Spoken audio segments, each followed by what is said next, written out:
Hi, hello, assalamu alaikum, vanakkam, welcome to Rjcornor. Today recipe Channa masala.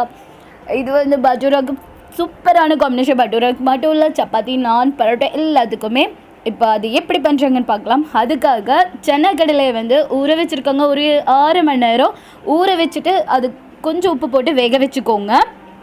நம்ம கடலை அங்கே வெந்துட்டுருக்கட்டும். அதுக்குள்ளே நம்ம ஒரு கடாயை வச்சு அதில் ஒரு 4 டேபிள் ஸ்பூன் ஆயில் விட்டுட்டு பெரிய வெங்காயத்தையும் கட் பண்ணி சேர்த்துக்கலாம். ஒரு 3 பெரிய வெங்காயம் எடுத்துக்கோங்க.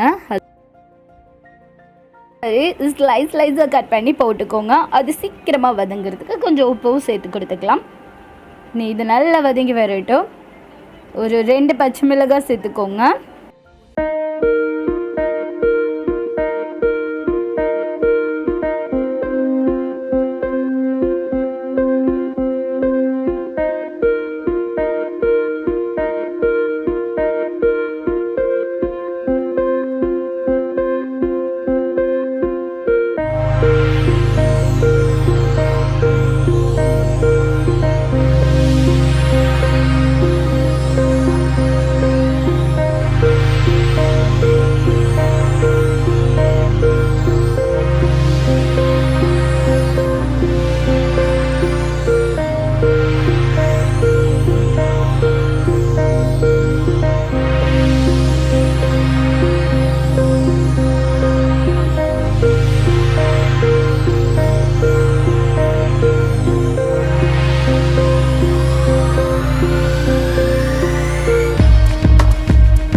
இப்போ தண்ணி வந்து ஒரு 1/2 கப் கூட சேர்த்துக்கலாம்.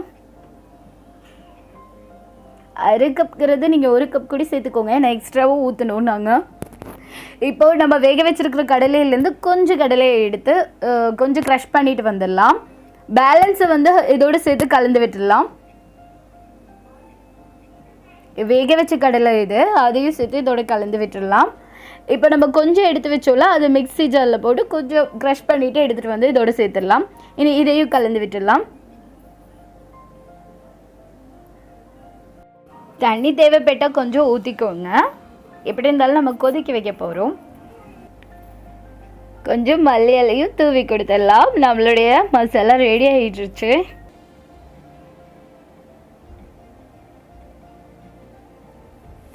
இது உங்களுக்காக. நீங்களும் இந்த சன்னா மசாலாவை ட்ரை பண்ணி பாருங்கள். ஹாய் சனஸ், நீயும் இந்த வீடியோ பார்த்துட்ருப்பேன்னு நினைக்கிறேன். இந்த வீடியோ உனக்காக தான், ஏன்னா இது உன்னோட ஃபேவரட். ஸோ நீயும் வீட்டில் ட்ரை பண்ணி பாரு. இந்த வீடியோ பிடிச்சிருந்தா லைக் பண்ணுங்கள், சப்ஸ்கிரைப் பண்ணுங்கள், பெல் பட்டனை ப்ரெஸ் பண்ணுங்கள். அதில் 3 ஆப்ஷன் இருக்குது. ஆல்கிற ஆப்ஷனை சூஸ் பண்ணுங்கள்.